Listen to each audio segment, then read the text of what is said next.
드디어 그들이 돌아왔습니다. 전 세계가 기다려온 순간, 바로 BTS의 7인 완전체 컴백 소식입니다.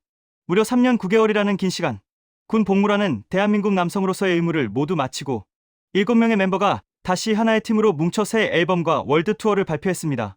챕터 1 안티도 돌아서게 만드는 압도적인 실력. 먼저 이번 컴백 소식에 대해 일본 대중들이 가장 먼저 반응한 지점은 바로 그들의 실력과 매력입니다. 아이디 A님의 고백은 매우 인상적입니다.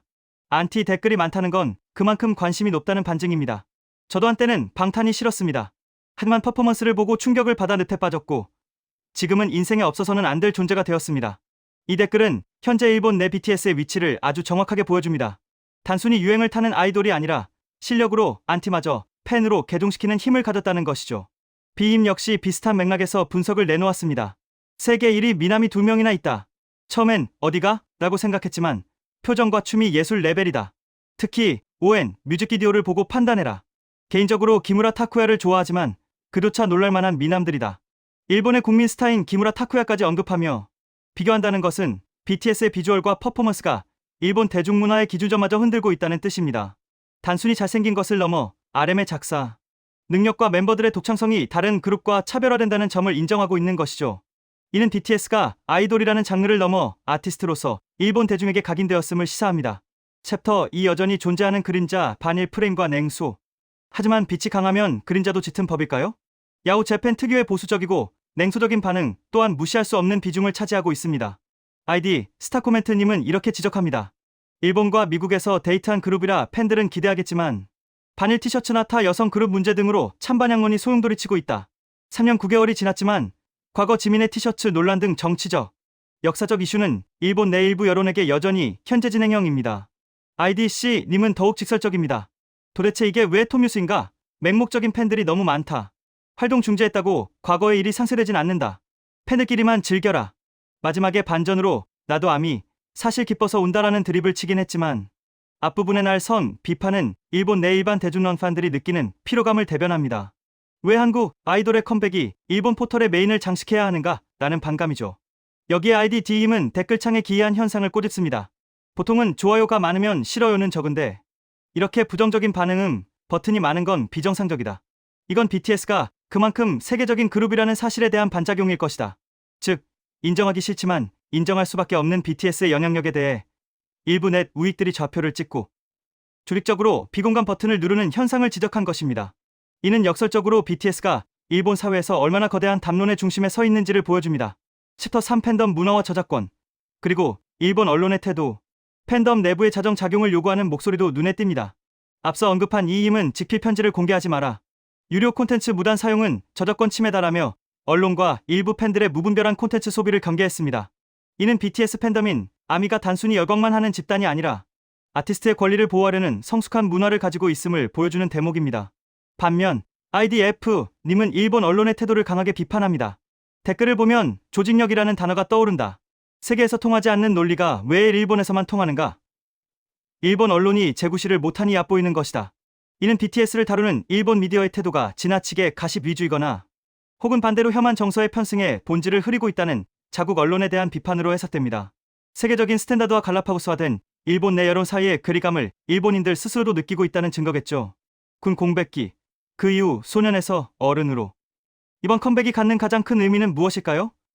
바로 병역을 마친 7명의 청년들이라는 점입니다.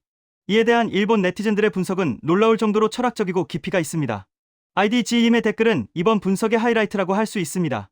병역이라는 현실을 경험한 그들이 다시 아이돌이라는 허상의 세계로 돌아온다. 사회의 토미라키로 지낸 시간을 거쳐 과연 무엇을 표현할 것인가? 정신적으로 무엇을 원하고 무엇에 위화감을 느꼈는지, 그것이 음악으로 어떻게 승화될지 흥미롭다. 정말 날카로운 통찰 아닙니까? 군대라는 곳은 철저하게 개인의 개성을 말살하고 집단의 규율을 따르는 곳입니다. 반면 아이돌은 자신의 개성을 극대화하여 대중에게 환상을 파는 직업이죠. 가장 극단적인 현실을 겪은 그들이 다시 가장 화려한 꿈의 무대로 돌아왔을 때 발생하는 그 괴리감, 그리고 성숙함. 이것이 이번 새 앨범의 핵심 테마가 될 것이라는 예측입니다. 아이디 H님 또한 비슷한 감상을 남겼습니다. 뜻대로 되지 않는 시간, 참아야만 하는 시간은 마음에 많은 감정을 쌓는 시간이 되었을 것이다. 그들의 음악이 어떻게 변했고 무엇이 변하지 않았는지 정말 기대된다.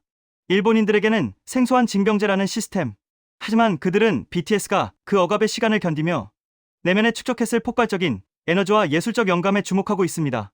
챕터 5 지정학적 시선, 평화와 도피 사이. 물론 모든 시선이 따뜻하거나 예술적인 것만은 아닙니다. 다소 냉소적이고 지정학적인 해석을 내놓은 네티즌도 있었습니다. 아이님은 이렇게 말합니다.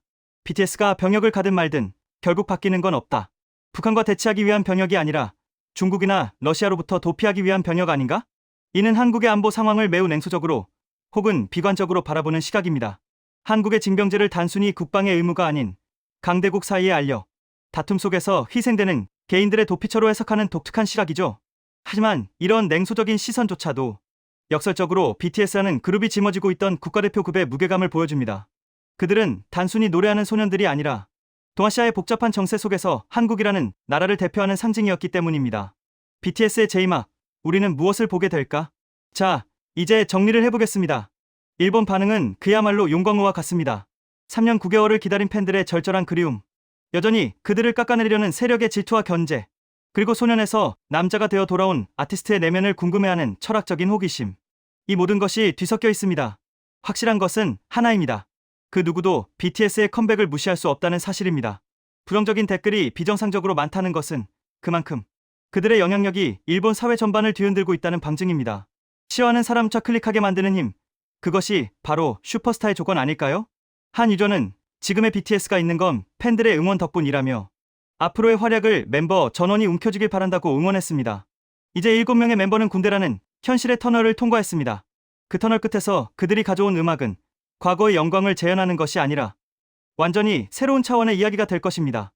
우리는 이제 아이돌 BTS가 아닌 시대를 노래하는 거장 BTS의 탄생을 목격하게 될지도 모릅니다. 여러분은 돌아온 BTS에게 어떤 모습을 기대하시나요? 그리고 일본 네티즌들의 이런 다양한 반응에 대해 어떻게 생각하시나요? 댓글로 여러분의 의견을 자유롭게 남겨주세요. 오늘의 심층 분석은 여기까지입니다. 영상이 유익하셨다면 구독과 좋아요 부탁드립니다. 시청해주셔서 감사합니다.